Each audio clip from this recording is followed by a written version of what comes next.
Oh yeah, it's a giant. Oh my God, dude. What's up, guys? Today we are gonna go over everything you need to know to catch the biggest bass of your life using live bait. Now, a lot of people are really against live bait fishing. They say it's cheating. Well, guess what, guys? Nobody's forcing you to watch this video. But I'm gonna cover the right setup, the right gear, the right live bait, everything that's important that you need to know to go out there and catch the biggest bass of your life. Then I'm gonna go meet up with my cousin and we're gonna put his little 5-year-old daughter on the biggest bass of her life. All right, so let's get started here. First and foremost, you need live bait. Now, it's very important the live bait that you get. Most people that go live bait fishing, they get shiners from the store that are really small, or they get catch small shiners. You want the biggest shiner you can find. And if you don't have shiners in your area, you can use a bluegill, or if you can catch shad. But if you can get your hands on big shiners, that is the best. The bigger the better. Now, the reason they like shiners better than bluegill have that spine that sticks up, so it makes it a little bit more difficult for them to swallow. I've caught several bass that I've seen on top of the water floating up that have had bluegill in their mouth stuck. So if you are going to use a bluegill, make sure you get one that isn't too big to fit in that bass's mouth. So the question is, where are you going to catch live bait at? Like me here, I've got a pond that I pretty much feed the fish, and they're really easy to catch right here. But guys, if you don't have somewhere like that, wherever your public watering hole is, go there and take some hog feed. Normally you can get hog feed from the hardware store, and the reason you want to use hog feed and not fish food is because hog feed sinks. So go there once a day and throw out a couple handfuls of that hog feed, and it will get those bait fish coming to that area daily. They'll be hanging out there. Now, the hog feed is going to sink. If you threw fish food or dog food out, it's going to float off with the wind. But after you do that for 3 or 4 days, it may take a week, you'll have bait fish congregating in that little area right there. So once you catch some giant live bait, I take a cooler and I put it in my car, or if I'm going in the truck, I'll put it in the back of the truck. If it's in my car, I like to use a cooler that's got a sealed lid on the top so I don't get water everywhere.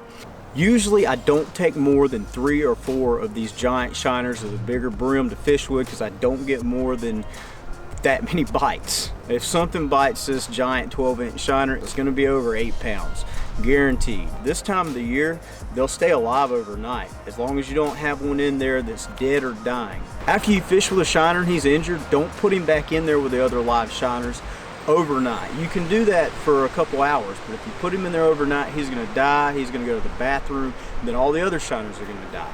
And the reason I like doing it this time of the year, because it's cold and the water's cold and those shiners stay alive overnight and for a few days. In the summertime, they'll be dead by the time you get to the watering hole. Now, if you are live bait fishing when it's hot, the water's hot, summer and the spring, you can take you some ice. You can get a 20-ounce Sprite bottle or something, fill it up with water, freeze it, and then put it in that cooler, and it'll keep that water cold and keep the bait fish alive longer. You can also use an aerator. You can get your little aerator from Walmart for like 20 bucks. But after you get your live bait and you got it in the cooler, go to your fishing hole, and I'm going to show you exactly how to catch them in the next part of the video. But before that, let's go over the gear real quick. You can use a cast net to catch shiners. If you've got them populated up thick, you can throw the cast net at them. But what I like to do, I just got me a little spinning rod with 6-pound line. I like using a small hook because those shiners have a small mouth, so like a size 8 or 10 hook. When I use a bigger hook, most of the time I miss a lot of them. And I just put me a little weight on there with a cork, put some bread on it, throw it out, and just wait for the cork to go under. So let's talk about the gear real quick. This here is a 7:3:1 gear ratio reel by PC Fun, and I want something in the 7 or higher, because if that bass is running with that live bait and you're trying to catch up with him, you're using a low gear ratio reel like a 5 or a 6. I have missed a lot of fish like that trying to catch up with it and not being able to get a good hook set on it.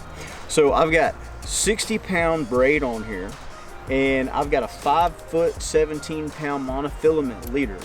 Now the reason I'm using braid and mono is because braid floats and monofilament floats. So if you're using fluorocarbon, it's going to sink, and it's a lot more difficult to try to fish with fluorocarbon. Now I've got a cork on here. Depending on your area, you might not need a cork, but the way I like to do this with the cork on here, I will throw the shiner out and drag it behind a boat if I'm in a boat, or if I'm on the bank, I'll throw it out and I'll keep that shiner up near the top of the water with that cork and just wait for the bass to come get him. I'll sit in a spot for maybe 30 minutes to an hour. Think it's a good spot. If I don't get bit, I might move to a different spot. You know, the next best looking place. But you guys see, I've just got a small cork. You really don't need a giant cork or a balloon or anything. The smaller cork, that shiner's going to be able to pull it around easier. It's not going to put as much stress on him and make him die as fast. So a smaller cork can be beneficial. It can trick you though, because that big shiner can pull it under. So you just kind of got to keep your eye on it. And for the hook, guys, this is a live bait hook. It's actually a saltwater live bait hook that we use to hook mackerel through the nose offshore. So that hook is really key to hooking the shiner and keeping it alive, because if you use a giant hook, it's going to kill that shiner faster, it's going to weigh him down, it's going to give him less action. All right, and I've got a 7.4 heavy action fast tip rod. Now I want a stiff rod with that braid straight to the mono. Whenever you tighten up on it, you don't have to really wham and set the hook. You can just kind of tighten up and pull back, and that stiff rod and braid is going to pull that hook into that bass. I have a lot better hookup ratio when using this small hook in this setup. It's really key to not losing as many fish. Like if you're using straight mono, that line's going to have a lot of stretch, and you go to set the hook, you're going to have to set the hook a lot harder. And whenever I was doing that, I lost a lot more fish that way. You want to take your bread and put it in a Ziploc bag. It's really hard to get on the hook if it gets stale. So guys, when I'm trying to catch shiners, I like to use a small piece of bread. It's just a little bread ball. And for the bigger shiners, I use a bigger piece of bread. And I just take my little hook there, put the bread on the hook, tighten it around the hook, and you just throw it in the water and wait for a bite. And usually it doesn't take long, especially if you've got the bait chummed up. Now you may have to vary the depth on your cork to catch the shiners. Sometimes they're going to be deeper, sometimes they're going to be shallower. Usually what I do, I start off with my cork probably about 3 foot from the hook. And then if I don't get bit pretty quick, I'll move it up. And then I'll just keep working it up until I find that spot they're biting. Now I will tell you this, shiners have got a very fragile mouth, almost kind of like a crappie. So what I like to do, if you were just paying attention to the way I set the hook, whenever I see my cork go under, I've got a weight on here that's just big enough to where it keeps that cork halfway under the water. So when I see the cork go under all the way, what I like to do is tighten up on it, and then you can actually feel the fish on there, and then I'll give it like kind of a little jab. Now this is a medium action cherry wood rod. It's a pretty light action rod, and it's got some flex to it. With 6-pound mono, I can give it that little jerk, and I'm not going to pull the hook out of the fish's mouth. So you see this brim right here. If I couldn't catch any shiners, I would probably use this brim. Bluegill, shellcracker, whatever you want to call it, panfish, I would use this. I would use one even a little bit bigger than this, but you don't want to go too big. Think about how big the bass's mouth are. You don't want something they can't fit in their mouth. So down here we've got Florida strain bass, and they've got huge mouth. But you know, some places I've caught bass down here that aren't Florida strain, and that bass's mouth may barely be able to get this in his mouth, something this size, but then again that bass is like 8-10 pounds. They just don't have a big mouth because they're not Florida strain bass. So I'm going to throw this guy back. We're not going to fish with him. If you can catch big shiners, go with the big shiners. I don't know why, but I always have better luck and catch more fish and get more bites with shiners over bluegill or brim. The bass just love them. Okay, like this one here, guys, that is probably about as big as I would go. About that size. I wouldn't go any bigger than that. And that's for the Florida strain bass that have a really big mouth. Guys, I want to put the emphasis on using big bait. You know, you're using a giant shiner, you might only get 1 or 2 bites, but it's going to be big if you do get a bite. Now you can go out and you can fish with little shiners all day long and catch fish.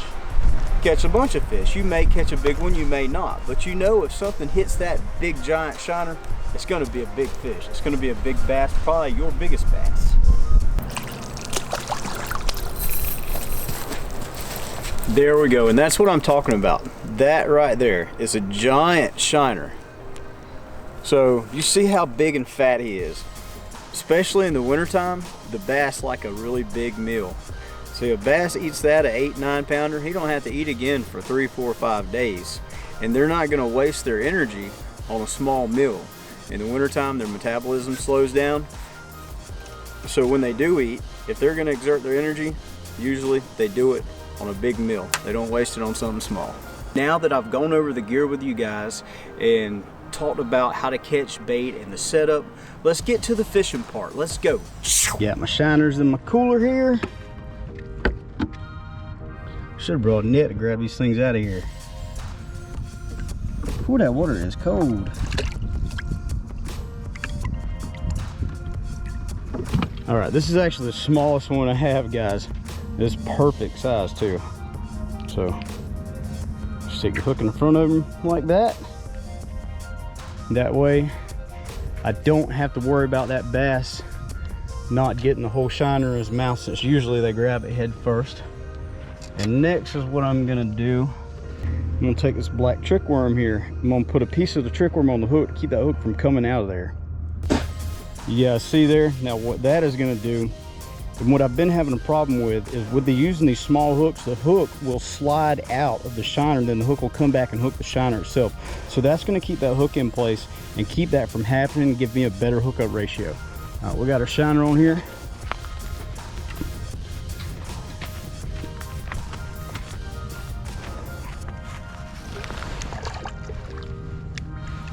I'm gonna let him sit in the water and revive a little bit. While he revives, I'll tell you guys my actual setup I'm using.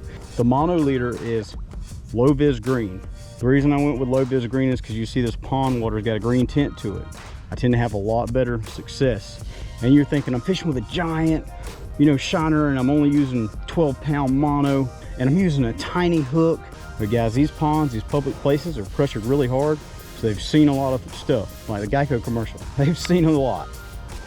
So if you want to catch those fish that nobody else is catching in these public lakes, you got to do something a little bit different and downsize. All right, I'm going to just start off tossing him out there and seeing if he's going to swim the way that I want him to swim, or if he's going to swim back to the bank, because I don't want to throw that shiner out if I don't have to. If you throw it out, it's going to knock the scales off of it. It's going to stun him. He's not going to live as long. He's not swimming the way I want him to, so what I did, I gave him a little jerk and he changed his direction. Now he's gonna swim a different way. Kind of like a dog. If it ain't doing what you want it to do, give it a little pop. Try to correct its ways. Shiner's the same way. That thing swimming one way, give it a pop, it'll go the other way. All right, so now he's swimming off good. I don't have my cork up very high, and the reason, even though it's deep out here, it's probably like 10 to 13 foot deep in some spots. The reason I only have about 3 foot from my cork is because I want to keep that shiner on top of the water. So those bass are down there and the sun is penetrating on that shiner. It creates a silhouette. So they're looking up. Bass generally feed up and they're looking up. They can see that shiner swimming around up there. If he gets on top of a big bass that's hungry, that bass is going to come up from whatever depth he's at and he's going to eat it. And besides just eyesight, they can also feel that shiner moving around with their lateral lines. So if there's a bass 10 foot under him and that shiner is up above moving around, he can feel that and he's gonna come up to check it out most of the time if it seems like something he wants to eat. Let's just let that shiner swim around. I'm gonna press my button. I'm gonna tighten my free spool so that way my pole doesn't backlash, but I'm gonna leave it just loose enough where that shiner can pull it out. And I'm gonna set my pole down. I'm gonna let him swim around freely while I throw some other baits and try to catch him. Chicken minnow, chicken minnow, chicken minnow. What's up, you little booger? You ready to do some fishing? You catch any fish yet? What'd you catch? I was catching one and then it was still a bit. Did you get him in the boat? Oh, it doesn't count then. Picture, it didn't happen. You got a new net? What was wrong with the old one? You get my fishing pole out already? Pull this stripper down.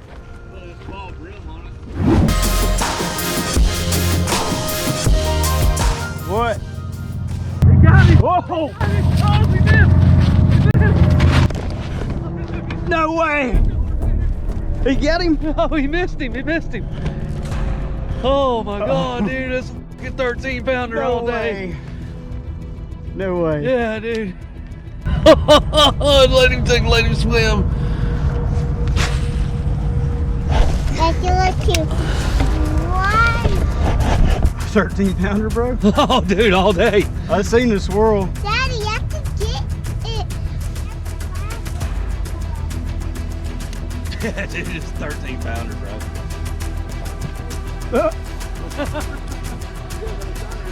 Yeah, there's one left. So what'd he do? He grabbed him and spit him out or what? Oh, he was trying to get him. Swirled at it like 3 times, dude. Dang. I saw the mouth just open up. It looked like a 5-gallon bucket. Oh. And it sucked the shiner in and then it swam towards it and almost at it. Dang. Dude, that thing was fat too, man. What, the bass? Yeah. God. Had I the wish I could've- bowling ball gut, man. Damn it, I wish I could have seen the fish. Oh, he got him. Oh, watch out, watch out. He got him. Watch out. I hit the button. Oh, he let go of him. No. Dang.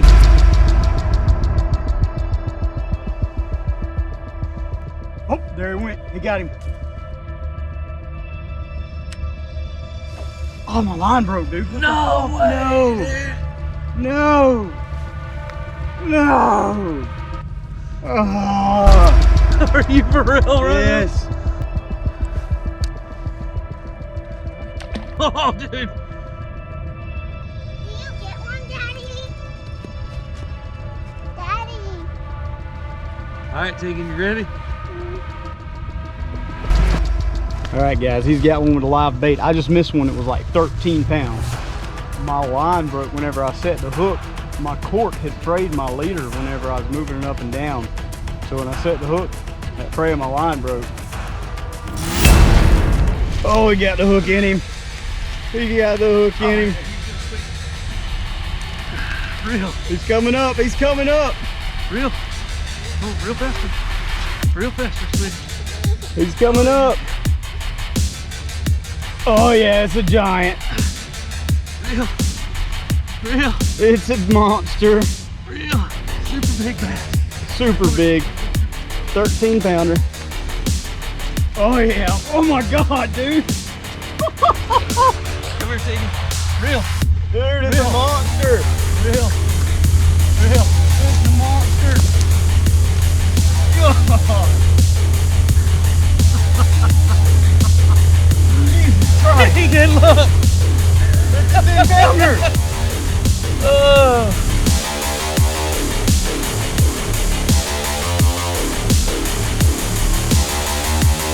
Can I pull the fish out of his mouth?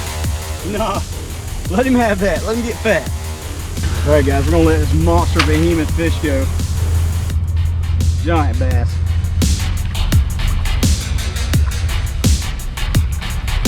He's off. Put him off with a fish. He got him a full belly. All right, guys, if you like this video, hit that thumbs up. If you want to see more live bait fishing, drop that in the comments. We'll see you again next time.